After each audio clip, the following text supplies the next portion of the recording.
Bienvenidos, muy buenos días a esta emisión. Llueve en Bogotá y va a llover intensamente esta semana. Se encuentra apagada en este amanecer la refinería de Ecopetrol en Cartagena, en donde hay desde ayer en la tarde una emergencia por una falla en el suministro de energía.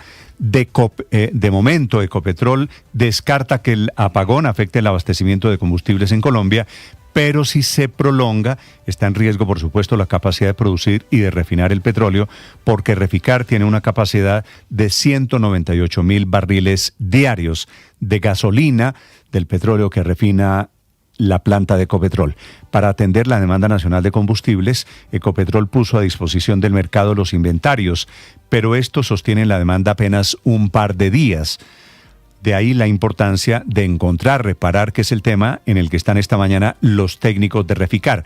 Ya les vamos a contar, porque es una noticia en desarrollo a propósito de combustibles. Colombia, según Venezuela, va a importar gas desde allí. Lo van a traer en camiones cisternas. Este fin de semana, después de la reunión con ministros colombianos, cruzaron 8 camiones cargados con gas que Venezuela le entrega a Colombia a modo de donación. Un primer envío del negocio del que el gobierno Petro quiere firmar con Venezuela, con Caracas, pero que depende de que Estados Unidos levante todas las sanciones que tiene a modo de bloqueo. Esta donación de los 8 camiones con gas ocurrió mientras la presidenta Delcy Rodríguez se reunía en Caracas con los ministros de Defensa y el de Minas, el primero Pedro Sánchez, el segundo Edwin Palma, que viajaron al Palacio de Miraflores en vez del encuentro que iba a tener el viernes el presidente Gustavo Petro, que como recuerdan ustedes fue cancelado. Colombia está pidiéndole hoy a Estados Unidos que levante las sanciones para facilitar la importación de gas venezolano. Nosotros que tenemos gas lo vamos a traer desde Venezuela porque sí, porque parece más conveniente. El gasoducto no se puede utilizar, está fuera de servicio hace años, abandonado. Tendrán que repararlo, que es el primer acuerdo entre ambos países. Ese del gasoducto Antonio Ricaurte, que ahora con la excusa de que Estados Unidos ya reconoce a Venezuela y reconoce a la presidenta Delcy Rodríguez, podría recibir autorización para facilitar el negocio entre los dos países. Bienvenidos, muy buenos días, un gusto saludarlos, son las 6 de la mañana, 3 minutos. Les contaré en segundos también de la inmensa controversia política que desata el candidato del petrismo, Iván Cepeda, que esta mañana está haciendo aclaraciones y pidiendo rectificaciones sobre su controversia alrededor del departamento de Antioquia. Dijo Cepeda en un discurso público que Antioquia es la cuna de la parapolítica, de la narcoeconomía y del terrorismo de Estado. Una frase tal vez para atacar al expresidente Álvaro Uribe no suficientemente justa. Claro que Antioquia vivió el fenómeno de la parapolítica, lo protagonizó, tuvo parapolíticos, también como los tuvo el departamento de Córdoba, o Cundinamarca, o el Caribe, o el departamento del Valle del Cauca.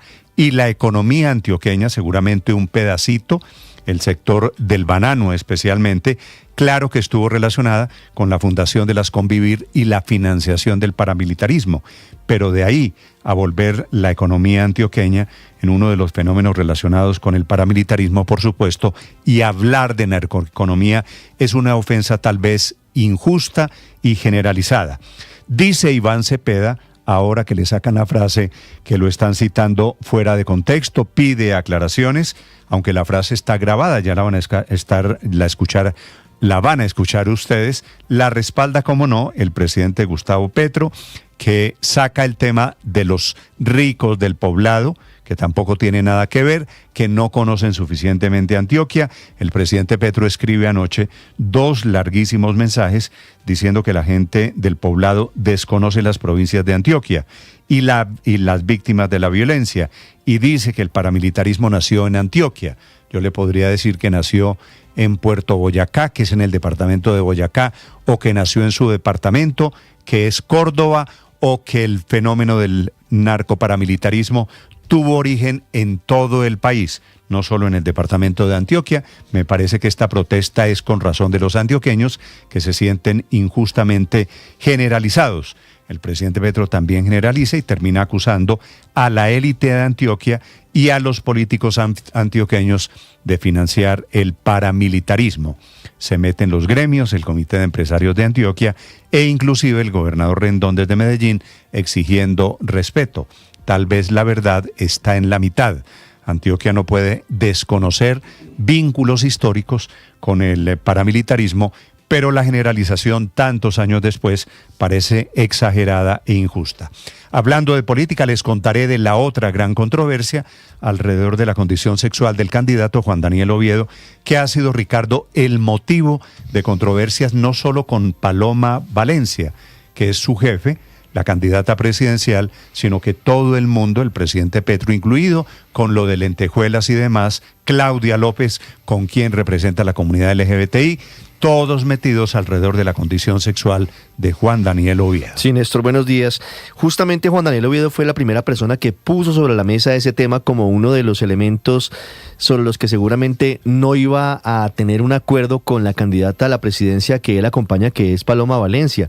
Y eso ha sido además combustible para diferentes sectores políticos, tanto de la campaña de Abelardo de la Espriella, simpatizantes, no él directamente, como desde el petrismo, para atacar lo que se considera incoherencia ideológica y política de Juan Daniel Oviedo, que al final ha salido anoche con Paloma Valencia a decir que de eso se trata, de construir desde la diferencia, de no ceder unos, sino de buscar una alternativa que realmente permita consensos y permita diálogo entre diferentes. Tan inclusiva es la dupla, Paloma Valencia mujer, Juan Daniel Oviedo homosexual, que los están atacando porque entre ellos no piensan lo mismo, por no ser suficientemente inclusivos, por quién se queda con la bandera de la inclusión en Colombia. Paloma Valencia estuvo en Antioquia, en Jericó, encomendando su campaña a la madre Laura. Iván Cepeda volvió de Brasil. Abelardo de la Espriella hablando de educación y de jóvenes. Sergio Fajardo en Medellín. Roy Barreras y Claudia López atacando en sus redes sociales, que es el resumen de los 14 inscritos que van a estar finalmente en el tarjetón. Hablando de política, les contaré de las aventuras de Armando Benedetti, que desde Barranquilla anuncia su intención de aspirar o a la alcaldía o a la gobernación del Atlántico en las elecciones regionales del año entrante. Bienvenidos, como se dan cuenta, fue un fin de semana lleno de jugadas y lleno de ataques políticos. Así vamos a estar hasta las elecciones que son a finales, el 31 del mes de mayo. El Instituto Nacional de Salud confirma un nuevo caso de sarampión. Con este ya van 4, la mayoría relacionados, casos importados que vinieron desde México. No hay vacunas, no por lo menos suficientes en Bogotá, en donde están 3 de los 4 casos de sarampión que hay hoy en Colombia. El otro está en Bucaramanga.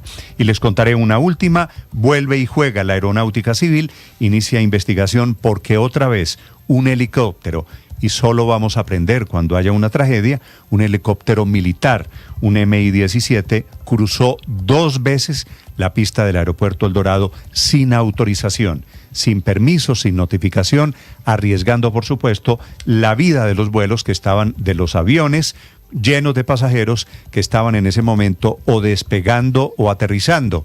Esos aviones militares que están operando desde Catam y que entran al espacio aéreo sin ninguna clase de autorización y que van, ojalá me equivoque, a causar una tragedia o por lo menos un susto grande un día de estos. El último caso de los recientes ocurrió el viernes a plena luz del día. Bienvenidos, un gusto saludarlos. Hoy es lunes, es 16 de marzo, se están cumpliendo 245 años de la insurrección de los comuneros. Un gusto acompañarlos, está lloviznando en Bogotá y vamos a tener días de lluvia intensa en esta semana que arranca. Enseguida lo más importante en el resumen que preparamos en Voces y Sonidos en Mañanas Blue.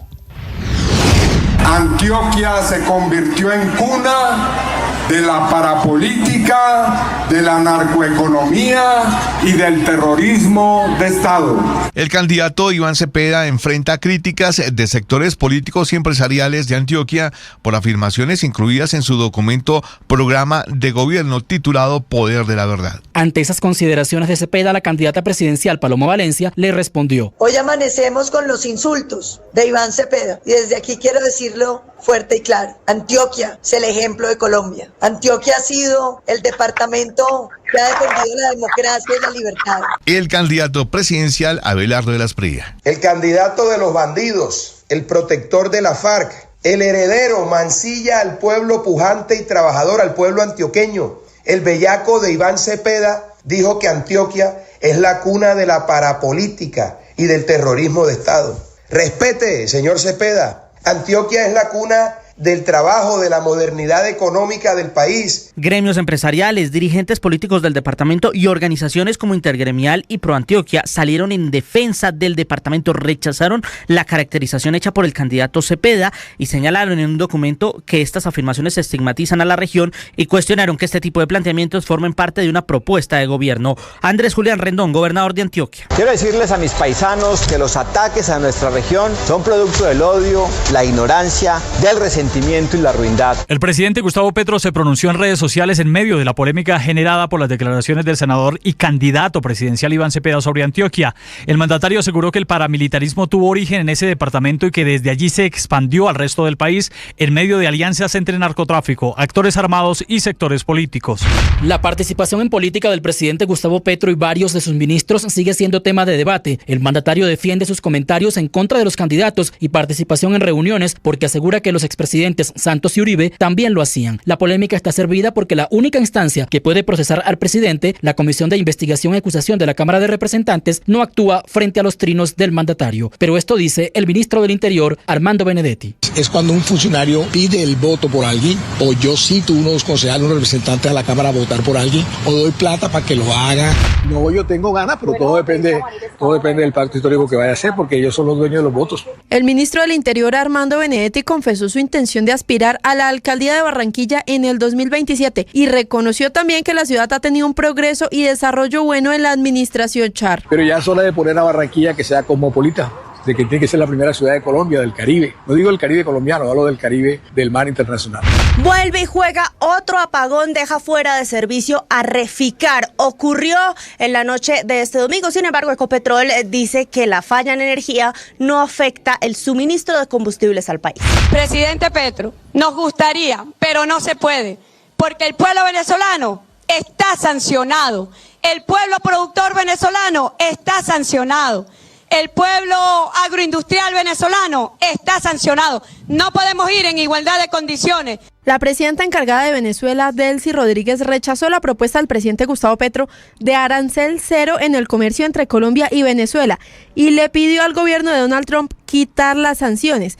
En paralelo, el ministro de Minas, Edwin Palma, anunció que pedirá a Washington levantar dichas sanciones para reactivar proyectos energéticos con PDVSA y monómeros. No entiendo qué está haciendo, nuevamente está cruzando la trayectoria de la pista derecha. Me confirma si le es posible aterrizar hacia la cancha de fútbol porque no entiendo qué está haciendo. Vuelve y juega. En el Aeropuerto Internacional El Dorado se presentó un nuevo incidente de seguridad aérea. Un helicóptero del Ejército Nacional cruzó varias veces sin permiso sobre la pista de aterrizaje 1-4 derecha. El presidente de la Asociación Colombiana de Aviadores Civiles explicó que en este momento hay diferentes alertas encendidas. Hay una situación muy crítica para nosotros y es la operación del occidente del aeropuerto, que es la aviación del Estado y la aviación no regular en gran parte. Y esto es lo que ha generado también muchos percances en la aviación comercial de pasajeros. Que por favor me entreguen a David en donde quiera que esté y que me informen, que me digan si alguien sabe de él, que me lo informe, ¿sí? Que yo salgo al encuentro con él. Igual, hijo, si algo está pasando, por favor, repórtate. Te necesito. Avanza la búsqueda del ingeniero bogotano David Acosta, de quien no se sabe nada desde hace 16 días. Fue visto por última vez saliendo de un casino en una zona comercial de la capital del país. El caso está en manos de las autoridades, quienes informaron que avanzan en el proceso investigativo. Lo que indican es que han podido establecer que David tenía varias deudas, pero no descartan ninguna hipótesis. El Instituto Nacional de Salud confirmó 4 casos importados de sarampión en Colombia. Todos los pacientes viajaron a México durante el periodo de incubación y de estos, 3 se detectaron en Bogotá y 1 en Bucaramanga. Hasta el momento no hay hospitalizaciones, fallecidos ni cadenas de transmisión secundaria identificadas. Diana Pava es la directora del Instituto Nacional de Salud. Cabe resaltar que este caso adicional de Bogotá viene de los primeros que se estaban estudiando. Importante que estemos alertas con las medidas de prevención y siguiendo paso a paso el algoritmo diagnóstico. Al tiempo que la guerra entra en su tercera semana, el presidente Donald Trump está pidiéndole aliados en Europa que se formen una coalición internacional para escoltar buques por el estrecho de Hormuz y poder evitar los ataques por parte de Irán.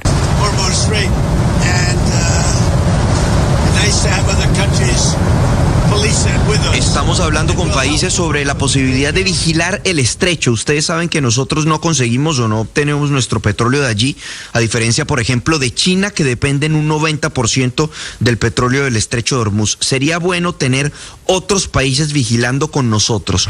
Irán está cada vez más desafiante y los aliados se resisten a la demanda del presidente Trump de ayuda para desbloquear el estrecho de Hormuz. Hasta ahora nadie se compromete a enviar barcos de guerra de refuerzo y esta mañana Irán desmiente que esté buscando negociar con Trump y asegura que seguirá defendiéndose todo el tiempo que sea necesario. En entrevista con el Financial Times, Trump advirtió que la OTAN se enfrenta a un futuro muy malo si los aliados no ayudan a Estados Unidos en Irán. One battle after another. One Battle After Another se convirtió en la película más ganadora de la gala número 98 de los premios Oscar de la Academia. Se llevó 6 estatuillas, entre ellas la de Mejor Director y Mejor Película. Le sigue la película Sinners con 4 estatuillas y luego Frankenstein, que se llevó 3 galardones. Atlético Nacional venció 2-0 a Llaneros y es líder de la Liga Betplay con 24 puntos. Once Caldas también dio el golpe en la fecha al derrotar 4-2 al Pasto y se ubica segundo del campeonato con 22 unidades. Millonarios cayó derrotado 2-1 ante Boyacá Chicó y ahora es 11 en la tabla de posiciones, alejándose del grupo de los 8. En el fútbol internacional, James Rodríguez debutó con el Minnesota United en la derrota 6-0 frente al Vancouver Whitecaps. El colombiano ingresó al minuto 64 y recibió una calificación de 6.3. Y seguimos en el fútbol internacional porque quedó cancelada la finalísima entre Argentina y España. El partido que debía disputarse este 27 de marzo en Qatar no pudo organizarse por el conflicto armado en el Medio Oriente y por la falta de acuerdos entre la UEFA y la Asociación de Fútbol Argentino sobre la fecha y la sede del compromiso. Estás escuchando Blue Radio. Es un gusto saludarlos en este amanecer. En Blue celebramos una noticia que nos encanta escuchar. Aquí seguimos conectados con ustedes. Somos de nuevo la emisora hablada más escuchada en Colombia. Con la pizca humor para nuestra dura realidad. Seguimos conectando con millones de ustedes todos los días. ¡Bravo! Gracias por hacernos la número 1. Blue, más que radio.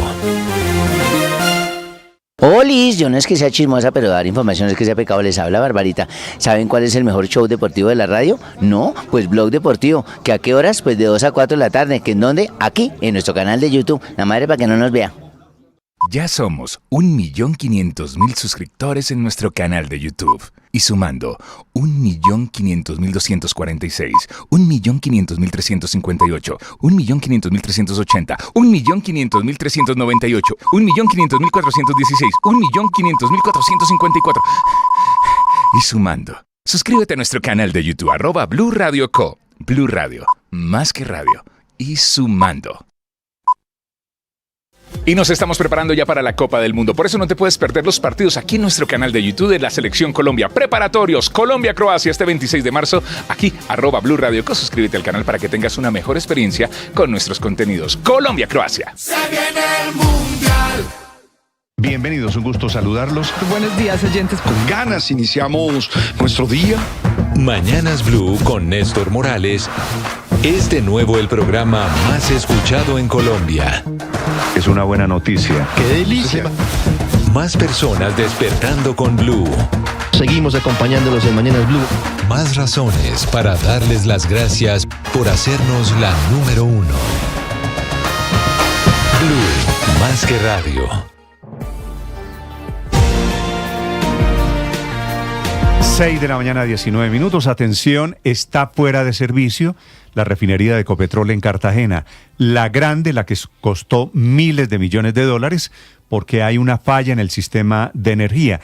Dice Ecopetrol que de momento no hay riesgo en el abastecimiento de combustibles en Colombia. A propósito de combustibles, al tiempo se mueve el gobierno Petro, recibió el gobierno 8 camiones de gas licuado que donó Venezuela a modo de prueba.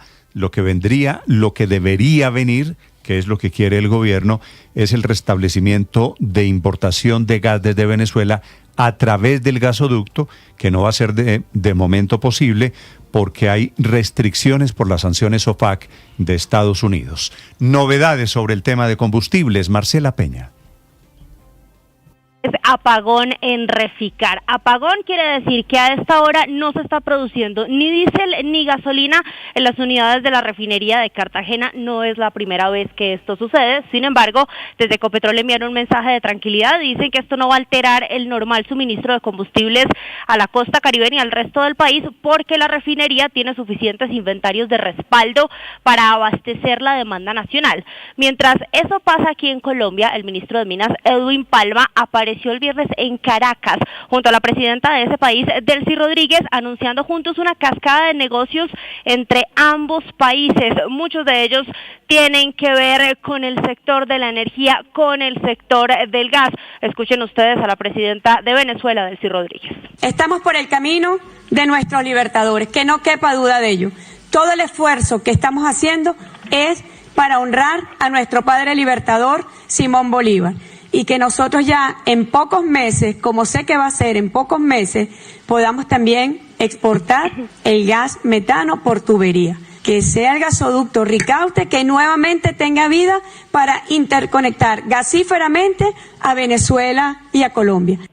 Pues Colombia en esto ya recibió una primera muestra gratis de este negocio, porque Venezuela donó a nuestro país 8 camiones con gas licuado de petróleo. Ese lo conocemos porque usualmente es el que se compra en pipetas para cocinar. Para que se haga una idea, de ese gas también nos hace falta en Colombia, y en 2030 vamos a tener que importar el 65% del consumo total, porque si en Colombia no se produce petróleo ni gas natural, pues tampoco se produce GLP. Como dice Delcy Rodríguez, el objetivo de ambos gobiernos es la exportación de gas natural a través del gasoducto binacional Antonio Ricaurte, un gasoducto que no se utiliza desde el año 2019. El ministro de Minas, Edwin Palma, dice que el gas proveniente de Venezuela puede ser una alternativa de corto plazo viable en precio y tiempo, que incluso permitiría mejores costos para el país. También anunció la habilitación de permisos y licencias para que operadores privados comiencen importaciones de GLP por Cúcuta de 1.260.000 galones por mes. Hay que decir aquí que lo del gasoducto binacional es más fácil decirlo que hacerlo, y hay 2 motivos. El primer motivo es que al gasoducto le hacen falta físicamente 5 kilómetros porque se los robaron para venderlos como chatarra. Ya PDVSA, del otro lado de la frontera, cerca de Paraguachón, tiene el material que necesita para reparar los gasoductos, y el gobierno colombiano prometió agilidad en las licencias. El otro problema tiene que ver con Ecopetrol, porque Ecopetrol no puede avanzar en el negocio sin una licencia del gobierno de los Estados Unidos, una licencia OFAC. Por tercera vez, Ecopetrol le pidió al gobierno de los Estados Unidos que permita que avance este negocio, pero ha sido claro con el gobierno nacional: mientras no haya visto bueno desde los Estados Unidos, al menos Ecopetrol no puede hacer nada. Aquí le digo al menos porque otra de las posibilidades que se han barajado es que Venezuela ceda ese contrato a un privado, que no lo haga con PDVSA, sino con otra compañía, algo que es perfectamente posible en el marco de la reforma a las leyes de hidrocarburos. No es el único negocio. Al ministro Palma le interesa también que Colombia le venda electricidad a Venezuela a través de 2 conexiones: la conexión por Cúcuta y la conexión por el departamento de Vichada. Lo de Cúcuta ya tiene incluso un permiso de conexión temporal de una empresa que el año pasado estuvo moviendo el proyecto. En esa empresa, y cierro con este dato, está trabajando un exfuncionario de Palma, el hasta hace pocas semanas encargado de la UME, Manuel Peña Suárez, Néstor. Marcela, gracias. 6 de la mañana, 24 minutos. La controversia política del fin de semana corre, Felipe, por cuenta de Iván Cepeda, que esta mañana está pidiendo rectificación. Dice que fue tergiversado en sus declaraciones sobre el departamento de Antioquia. Sí, lo de las declaraciones de Cepeda. Es que las acabamos de escuchar y yo no sé en dónde fue tergiversado. Lo dijo claramente. que Antioquia es la cuna de la parapolítica, de la narcoeconomía y del terrorismo de Estado. Felipe, lo mismo se podría decir de otras regiones de Colombia, que no quiero mencionar para no caer en el mismo error. La cuna de la parapolítica, Felipe, es Colombia. Seguramente sí las Convivir, pero las Convivir también operaron desde el Magdalena Medio boyacense, o desde el Magdalena Medio cundinamarqués, o desde el departamento de Córdoba, o que Pablo Escobar, ex socio del M-19, era antioqueño. Es la misma caricatura de ser que Antioquia representa el narcotráfico, porque Pablo Escobar era narcotraficante, que es por supuesto profundamente simplista, reduccionista y caricaturesco. Y respetuoso con Antioquia, con los antioqueños, Néstor. Y yo no sé dónde estuvo la tergiversación, si es que se lo escuchamos. A ver. La frase, Felipe, pues es lapidaria de Iván Cepeda. Mi sensación es que él busca revivir la pelea con Álvaro Uribe. Y reviviendo la pelea con Álvaro Uribe, por ahí derecho ofendemos a todos los antioqueños. Se mete en la pelea el presidente Gustavo Petro, que termina hablando del poblado, que la gente del poblado, no, lucha de clases, usted sabe esto. Volvemos a lo mismo, sí. Que la gente del poblado no conoce suficientemente la historia y las provincias del departamento de Antioquia. Felipe, yo creo que hay un punto medio aquí, que la economía de Antioquia ayudó a financiar el paramilitarismo, es generalizar injustamente. Que unos empresarios de Antioquia ayudaron a financiar el paramilitarismo, de eso no hay ninguna duda. Usted se acuerda las épocas de el banano, el banano pagando impuestos para financiar o para pagarle a los paramilitares de los años 90. Sí, la época de Chiquita, pero usted no puede generalizar de esta manera, Néstor, porque es que usted está estigmatizando a todo el pueblo antioqueño. Además, si eso es así, ¿por qué el presidente en noviembre del 2024 nombró gestores de paz a 14 delincuentes del Clan del Golfo que tienen origen en el paramilitarismo? Es que sí, tiene razón, Felipe. Yo creo que de hablar de la narcoeconomía en Antioquia, que la narcoeconomía nació en Antioquia, hágame el favor. Ni siquiera que el paramilitarismo o la parapolítica nacieron en el departamento de Antioquia. Lo mismo usted podría predicar, qué sé yo, del departamento de Córdoba, del departamento de Bogotá, del departamento, no sé, de otras regiones de Colombia. Así que adjudicársela, como lo hace Iván Cepeda, Felipe, es donde crea las sensibilidades y donde termina hiriendo y abriendo una herida que todavía no ha sanado. Se mete el presidente Petro a defender a Iván Cepeda. A echar sal. A echar sal en la herida. Sí, no, porque uno hubiera esperado que echaran mercholate o algo para sanar, pero no, lo que echaron fue sal y limón. Son las 6:27 a.m. y protestan, me parece, con razón, desde el departamento de Antioquia. Y por ahí derecho está la pelea con el colombiano, con el empresariado paisa. Por ahí derecho hay un simplismo para definir qué es el paramilitarismo, la parapolítica o la narcoeconomía. Desde Medellín, Héctor Santamaría. Pues Néstor, total indignación generó la arremetida del candidato del Pacto Histórico Iván Cepeda sobre Antioquia, pero esta historia se remonta al pasado 12 de febrero en el único evento del candidato del Pacto Histórico en Medellín, que ocurrió en el Parque Berrío, donde en medio de su discurso atacó directamente al expresidente Álvaro Uribe Vélez y quienes han gobernado a esta región del país. Antioquia se convirtió en cuna de la parapolítica, de la narcoeconomía y del terrorismo de Estado.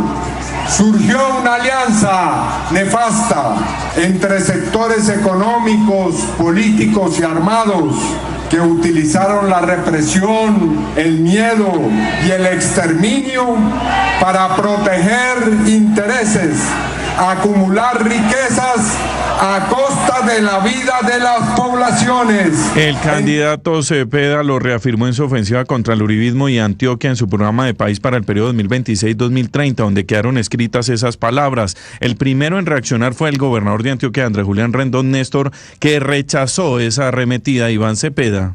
En Antioquia somos inmunes al veneno que destilan. Nuestro antídoto ha estado en la firmeza, el respaldo a la democracia, en el amor por este terruño y en defender las causas que nos han hecho grandes. Antioquia ha sido cuna de la industrialización, ha sido impulsora de la emancipación de los esclavos y de la lucha de la mujer obrera. Antioquia ha sido tierra de ciencia, de empresa, de innovación, cultura y deporte. Otro que reaccionó, Néstor, fue el alcalde de Medellín, Federico Gutiérrez, que en su cuenta de X afirmó que reducir esta tierra a estigmas como la narcoeconomía es desconocer la historia de millones de antioqueños trabajadores y valientes que han sido precisamente víctimas del narcotráfico y la violencia. A estos sectores se sumaron los políticos opositores, como la candidata del Centro Democrático Paloma Valencia, quien durante un encuentro virtual con el expresidente Álvaro Uribe Vélez y habitantes de Río Negro cuestionó las palabras de Iván Cepeda. Que no se le olvide al senador Cepeda lo que ha sufrido Antioquia por las guerrillas asesinas, esas guerrillas que patrocinaba su papá, que él mismo avala con los procesos de paz total,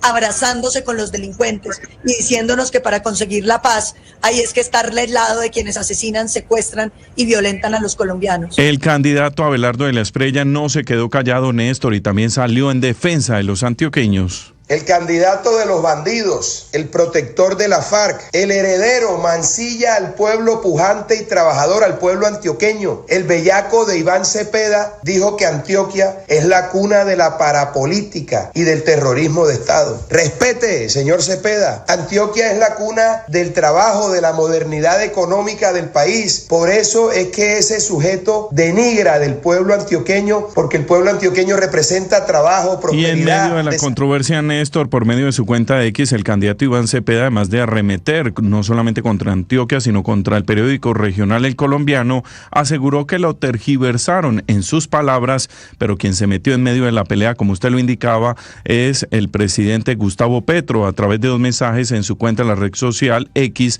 Petro convirtió la polémica generada por Iván Cepeda en una lucha de clases, como recordará usted, siempre lo hace. Escribió que la gente del poblado, abro comillas, en buena parte desconoce las provincias antioqueñas y las víctimas de la violencia que son de esas mismas provincias. En su mensaje, Petro afirmó que el pueblo trabajador antioqueño fue víctima de masacres perpetradas por estructuras paramilitares vinculadas, según dijo, a la narcopolítica en la región. El jefe de Estado también sostuvo que Antioquia concentra uno de los mayores números de víctimas del conflicto armado del país y además señaló que existe una burbuja comunicacional, es decir, también en contra del colombiano, en su opinión, que impide reconocer la diversidad social, étnica y territorial que tiene el departamento. Pero en el otro mensaje, minutos después, también de al menos 12 párrafos, el Petro insistió en el paramilitarismo tuvo origen en Antioquia, específicamente en Puerto Berrío, y se expandió desde allí hacia otras regiones del país, impulsando, según afirmó, las alianzas entre el narcotráfico, actores armados o ilegales y sectores políticos. Petro también hizo referencia, Néstor, a las cooperativas de seguridad conocidas como Convivir y aseguró que ese modelo contribuyó a fortalecer el fenómeno paramilitar en Colombia, pero también hizo referencia a un hecho que ocurrió, según él, durante el gobierno de Iván Duque, cuando, según cuenta, el censo poblacional del país eliminó a más de 1.600.000 personas que identificaban como negras, la invisibilidad de diversos en nuestra propia riqueza. En medio de sus declaraciones, el presidente reiteró que Antioquia puede avanzar hacia un modelo basado en la industrialización, la agricultura y la cultura. Para finalizar, a quienes lo cuestionaron por participar en política, también dijo que no entiendo, hasta Uribe y Santos iban como presidentes al partido de la U en sus convenciones y ahora se les volvió delito que me reúna con la bancada electa del pacto cuando ya no hay elecciones de Congreso, fue lo que finalizó el presidente Gustavo Petro, Néstor, en medio de esta polémica creciente y de rechazo desde el departamento de Antioquia. Sí. Héctor, ¿qué pasa en este momento en la Alpujarra? Que estoy viendo que llegó la Minga, llegaron los indígenas a ese que es el centro de edificios administrativo de Medellín. Pues Néstor, con sorpresa nos informan específicamente que han llegado más de 500 indígenas en varios buses que llegaron allí al sector de la Alpujarra, en la zona céntrica de la ciudad, y que, como usted advierte allí, no permiten los accesos, ni siquiera por San Juan, donde hay un anillo, ni siquiera por el lado de la avenida del Ferrocarril y mucho menos por la avenida Carabobo. ¿Esto qué significa? En estos momentos está bloqueado el acceso a la alcaldía de Medellín, a la gobernación de Antioquia, al Consejo de Medellín y a la Asamblea Departamental que están ubicados en ese complejo, en donde usted también recordará ya fue donde se hizo el famoso tarimazo. Las autoridades lo que advierten a esta hora es que tanto el alcalde de Medellín, Federico Gutiérrez, como el gobernador de Antioquia, Andrés Julián Rendón, se están dirigiendo a la ESU, que es la empresa de seguridad de Medellín, y van a hacer una evaluación de esta situación. Por ahora le están recomendando a los funcionarios públicos a no ir, a no hacer presencia, porque hay algunos sectores donde no pueden garantizar la seguridad y apenas está llegando las autoridades, porque eran pocos los policías que estaban custodiando ese sector de la Alpujarra. Así que, Néstor, es una situación, Héctor, que está allí en desarrollo. ¿Este es el Parque de las Luces? Al frente queda el Parque de las Luces, la Alpujarra, recordará usted, ahí es donde siempre finalizan como tal las marchas y eso, queda el Parque de las Luces y al frente está la Alpujarra y ahí están los 4 edificios que le acabo de mencionar y están en estos momentos bloqueados, no hay acceso, más de 500 indígenas están allí, Néstor. Allá está alcaldía, gobernación, juzgados, no recuerdo muchas mingas indígenas en este. ¿De dónde llegaron estos indígenas? ¿Cuál es la procedencia, Héctor? Néstor, lo que se conoce hasta el momento, porque como le digo, llegaron de sorpresa allí, es de varias regiones, especialmente se calcula que llegan del suroeste antioqueño, los en Veracatío, también de la zona de Urabá, pero lógicamente es una noticia que está en desarrollo y que le estaremos ampliando más adelante. Solo sabemos que llegaron más de 500 indígenas allí a la Alpujarra y la tienen bloqueada a esta hora, Néstor. Vale, Héctor, efectivamente es noticia que se está produciendo en este momento. Para la gente que trabaja, Héctor, una última pregunta. Para la gente que trabaja allí en la Alpujarra, en esos edificios vecinos, ¿qué instrucción hay en este momento? Néstor, la instrucción que hemos conocido, que ha dado tanto la alcaldía de Medellín como la gobernación de Antioquia, es que no vayan a trabajar hoy presencial, que lo hagan de manera virtual. Y lo mismo nos acaban de informar del Consejo de Medellín, que tiene sus sesiones, y la Asamblea Departamental. Allí son esos 4 edificios, en los 4 se está tomando esta decisión porque no hay acceso y ya hay un puesto de mando unificado que está en la empresa de desarrollo urbano de seguridad, de la ciudad, en donde tomaría alguna decisión frente a esta toma que se está haciendo del sector de la Alpujarra, Néstor. Motivo, presencia, aparentemente 500 indígenas, repito, 500 indígenas que bloquean el ingreso a la Alpujarra, que es el centro administrativo en donde están las oficinas públicas en Medellín. 6:37 minutos. Estás escuchando Blue Radio. Escanea este código y suscríbete a nuestro canal de YouTube, @Blue Radio Co. Y disfruta y participa de la programación de Blue Radio. Blue Radio, le ponemos cara a la radio. Blue, más que radio. La Copa del Mundo se vive en Blue Radio este 26 de marzo. No te puedes perder en nuestro canal de YouTube. Colombia frente a Croacia. Todos cordialmente invitados. Se viene el Mundial. Ya somos 1.500.000 suscriptores en nuestro canal de YouTube.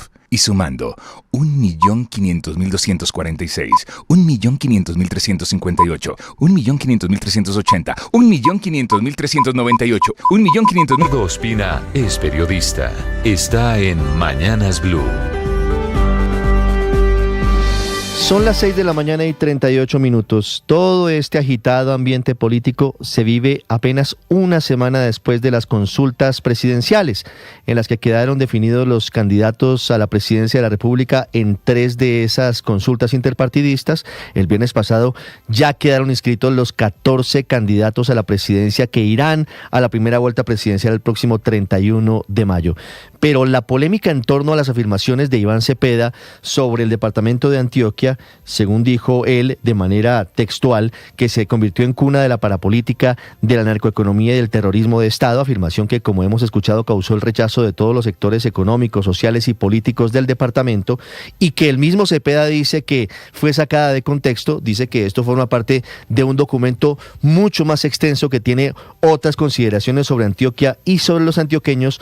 No es la única polémica. La otra controversia se produce por cuenta de la condición sexual del candidato candidato a la vicepresidencia Juan Daniel Oviedo, candidato vicepresidencial de Paloma Valencia, condición que ha sido utilizada como munición por parte de sus contradictores políticos para atacarlo por su supuesta incoherencia. De hecho, Paloma Valencia, durante este fin de semana en varias entrevistas y en diferentes actos de campaña, ha marcado distancia frente a asuntos como la adopción por parte de parejas del mismo sexo, algo aprobado desde hace más de una década por la Corte Constitucional.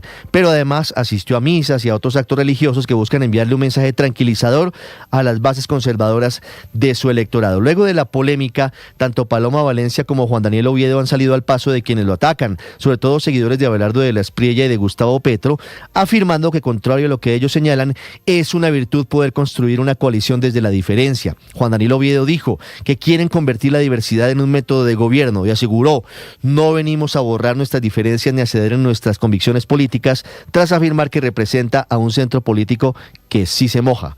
Periodicazo para Claudia López y para Sergio Fajardo.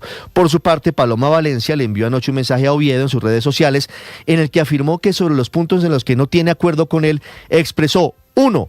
Todo el respeto a tus ideas siempre. 2. A todos los colombianos, a todos los grupos poblacionales como los LGBTIQ+, todo nuestro respeto y afecto. 3. Por encima de mi pensamiento, dice Paloma Valencia, sobre estos temas están los derechos constitucionales afirmados por los fallos de la Corte Constitucional. Paola Ochoa es periodista. Está en Mañanas Blue. 6 de la mañana, 40 minutos. Día crucial en materia energética, con reunión en las próximas horas entre el gobierno colombiano y las autoridades de los Estados Unidos para pedirle levantar sanciones económicas sobre empresas de Venezuela y así destrabar la agenda binacional de cooperación energética. Un anuncio que hizo el ministro de Minas y Energía, Edwin Palma, tras la reunión del viernes pasado con Delcy Rodríguez y a fin de empujar una cascada de negocios entre ambos países. En primer lugar, obviamente, el gasoducto binacional Antonio Ricaurte, crucial para la importación de gas natural desde Venezuela y hacia Colombia, y en un momento de enorme escasez de gas natural en el país, con un faltante equivalente al 20% de la demanda doméstica y teniendo que importarlo desde el Golfo de México a precios entre 15 y 18 dólares por millones de BTU.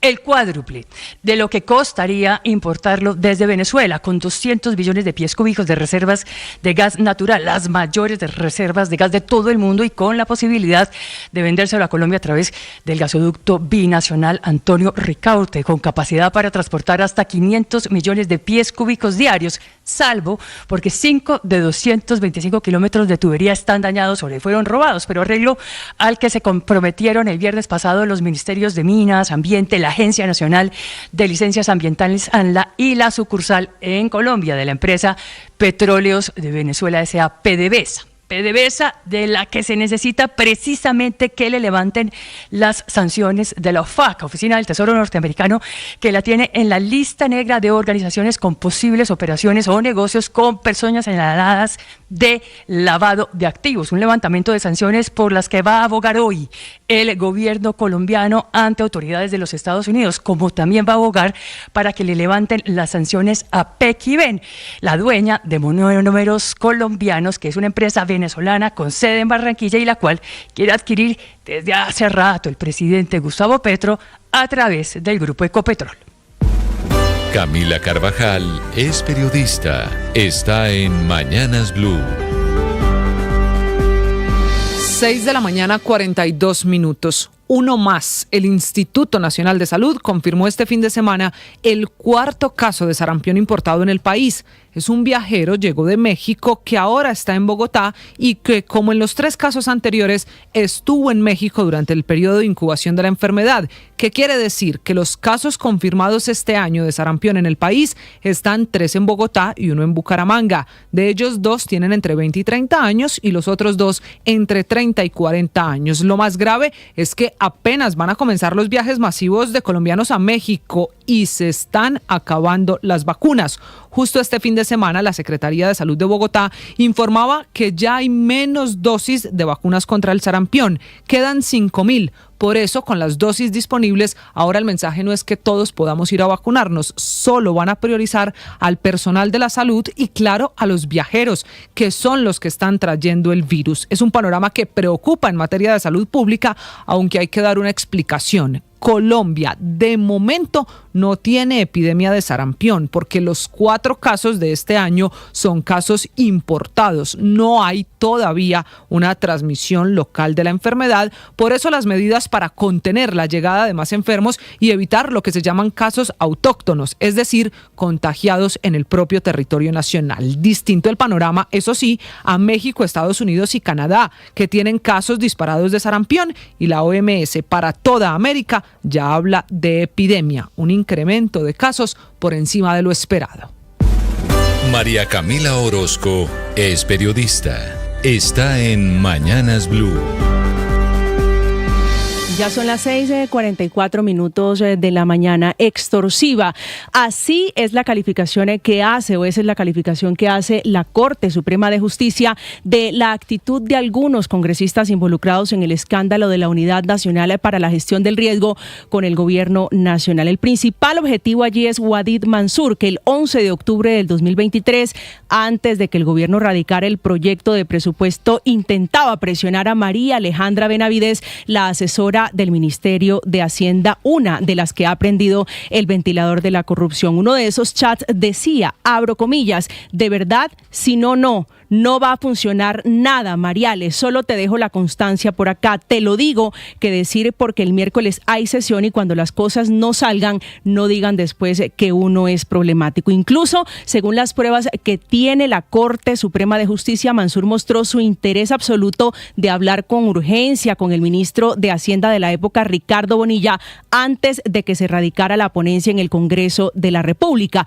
Abro comillas, yo necesito hablar con él, si no, no va a funcionar nada, y dejar constancia preventiva. Cuando las cosas no salgan, no digan después que uno es problemático. El tema es feo, que yo no tengo ni te diga nada y eso solo te lo notifique en la sesión. Cierro comillas. Son parte de las evidencias con las que la Corte Suprema de Justicia tomó la decisión de ordenar la captura inmediata de este grupo de congresistas, sustentando el interés y la expectativa de compra y venta del voto para favorecer al gobierno del cambio, con el que finalmente sí se reunieron. Se reunieron con el ministro Ricardo Bonilla el 31 de octubre. Mansur en cabeza, Liliana Vitar y Julián Peinado, entre otros. Este escándalo deja aparte el fin de semana escenas como la de Gustavo González, el esposo de Karen Manrique, la congresista capturada de Arauca, recibiendo la credencial que la certifica a ella como electa a la Cámara por la circunscripción transitoria especial de Paz. El único pero que tiene este hombre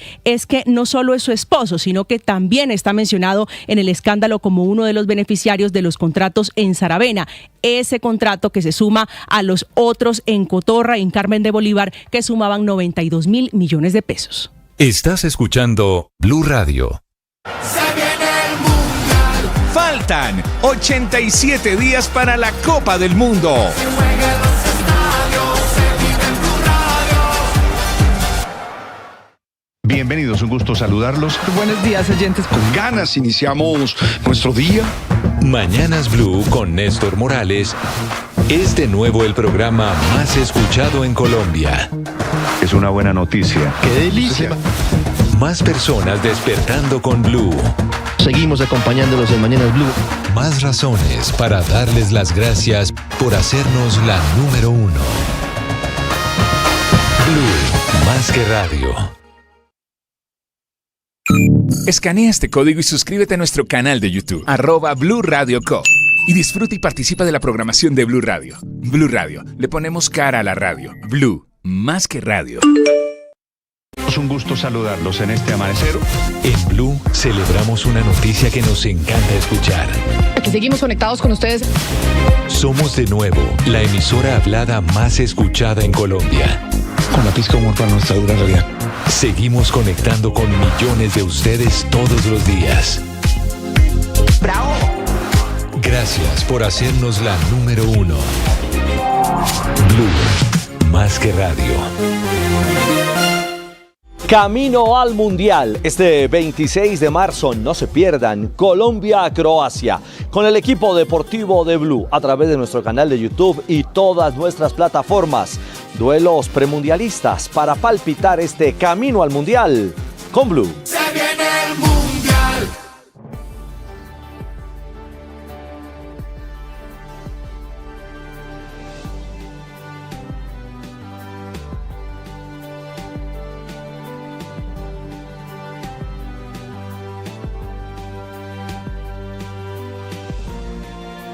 En la Alpujarra hay despachos judiciales, ¿verdad? Sí, señor. Gobernación de Antioquia. El edificio de la gobernación, el Está edificio de la alcaldía, el edificio del consejo, el edificio de la asamblea, está también al frente la personería, el edificio de Teleantioquia. Mejor dicho, es todo el centro administrativo de la capital paisa y del departamento de Antioquia. Es la sede de la DIAN, por ejemplo. Están recibiendo todos estos trabajadores, que son algunos municipales, otros departamentales, otros nacionales, están recibiendo en este momento un correo diciendo que hoy pueden hacer teletrabajo, porque claro, es imposible la entrada a la Alpujarra por la toma de estos indígenas. Señor gobernador de Antioquia, Andrés Julián Rendón.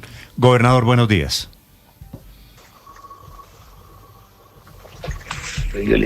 Gobernador, ahí lo escucho. Gobernador, hola. Buenos días, Néstor. Un saludo especial para usted y todos sus compañeros de trabajo, los oyentes. Eso. Gobernador, primero, bueno, están pasando tantas cosas en el departamento de Antioquia. También hay previsto el comienzo hoy de un paro minero. ¿Qué información tiene usted de lo que está pasando en la Alpujarra, gobernador? ¿De dónde llegaron estos indígenas? Bueno, Néstor, lo primero que quiero decir antes de iniciar esta conversación es que no me voy a referir a candidato presidencial alguno ni a situación política alguna. Nosotros, los servidores públicos, tenemos la restricción de participar en política, y así el presidente dé mal ejemplo en eso, yo voy a honrar. Respondiendo a su pregunta inicial, esto es una situación que hoy amanecemos casi que con una arremetida no solo por los amigos de crimen, de política, de movilización del gobierno nacional.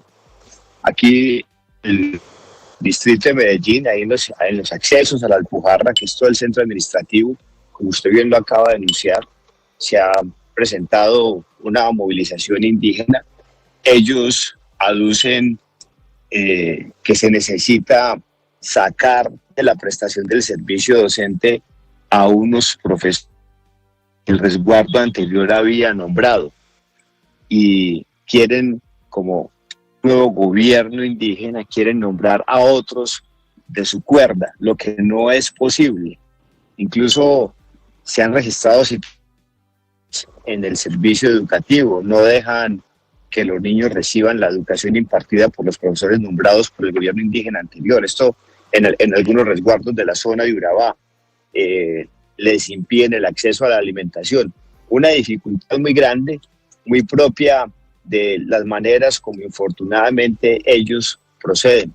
Y sin tener ninguna otra consideración distinta, deciden movilizar a una gran cantidad de personas, más o menos unas 500 de ellos, entre niños, jóvenes, mujeres, para presionar un cambio, pero nosotros no podemos transgredir. Así que aquí nos sostenemos. Pero gobernador, perdóneme, si le entiendo bien, gobernador, la protesta de los indígenas en este momento es porque usted le nombró unos profesores para los resguardos indígenas. Ellos han tenido unas divisiones grandes. En el pasado, hace unos meses, se nombraron unos profesores indígenas que fueron los que se propiciaron se propició trabajar con ellos, con el anterior gobierno indígena. Como hubo un cambio, los nuevos que llegaron están buscando que se les nombre a otros distintos, que porque ellos dicen, es que ustedes cuando llegan al gobierno también disponen de secretarios, sí, pero es que esto es un servicio distinto. Entonces, esa es la dificultad mayor, ese es el argumento principal que ellos tienen. Esos profesores son, gobernador, son profesores para un resguardo que queda ¿en dónde? En varias localidades, pero puntualmente en San Pedro de Urabá. Y son profesores indígenas. ¿Y por qué los nombra la gobernación? Pues porque la gobernación es la que regenta todo el servicio educativo en el departamento, salvo en aquellos municipios que tienen certificada su educación. Entonces le cambió la pregunta, gobernador. ¿Y a ellos por qué no les gustaron los profesores indígenas que usted nombró? Porque no hacen parte de su cuerda, por decirlo de alguna manera, política. Ellos creen que esto se maneja como una tienda y que entonces, al haber cambio de gobierno indígena, ellos pueden disponer de unos nuevos profesores. Es como si nosotros el 1 de enero del año 2024 hubiésemos cambiado 20.000 profesores de la planta docente del departamento de gobierno. Eso no funciona así. Gobernador, y en consecuencia, con la protesta, es decir, bloqueada la Alpujarra esta mañana, ¿qué va a hacer usted? No, pues nosotros estamos buscando tener unos encuentros con ellos donde se pueda mostrarles los avances que se han tenido en compromisos establecidos con ellos en una minga que se hizo en el 2024, ver qué avances se han tenido en los demás frentes y buscar que se puedan retornar. Pero aquí hay algo muy importante por destacar. Mientras mantengan bloqueado el acceso a la Alpujarra, no puede haber concertación ni diálogo alguno. Ellos tienen que entender eso. Amanecemos también con una arremetida, Néstor, de paro minero. La fuerza pública ha hecho un esfuerzo muy grande por contrarrestar esa otra renta criminal, una renta criminal que, por supuesto, está habilitando mucha más riqueza y un accionar delictivo muy riguroso por parte de distintos delincuentes. Sí. En el Bajo Cauca, en el nordeste de Antioquia. Ya le voy a preguntar sobre esa otra arista complicada que hoy tiene el departamento de Antioquia, que es el paro minero. Pero antes de abandonar el bloqueo, la toma a esta hora de los indígenas en la Alpujarra, quiero preguntarle quiénes son los líderes de esa manifestación. Son distintos líderes de los resguardos que hacen presencia, en que están asentados en la zona del Urabá antioqueño, básicamente el municipio de San Juan, Arboletes, de San Pedro, perdón, y Arboletes. En San Pedro y en Arboletes. Y lo que usted nos dice, gobernador, es que no va a sentarse a dialogar con ellos hasta tanto no desbloqueen la Alpujarra.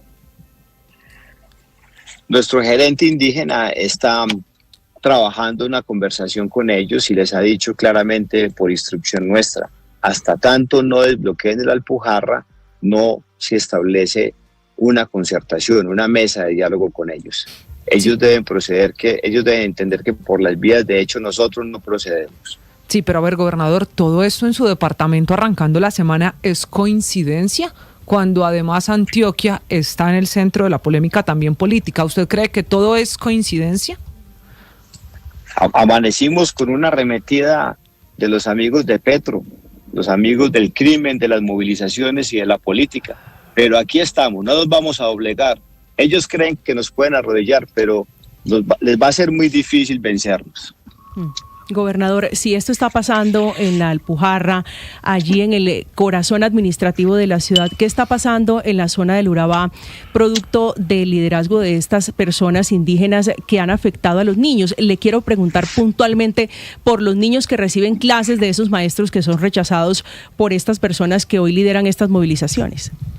Pues se llevan varias semanas sin que los niños puedan recibir clases porque no dejan ingresar a los niños a las y en consecuencia tampoco recibir el programa de alimentación escolar. Es una situación difícil en la que nos ponen estos resguardos. Una situación por politiquería, por decirlo de alguna manera. Sí. Ellos tienen unos problemas de gobernanza muy delicados. No aceptan la legitimidad de los procesos electorales en los que incurren.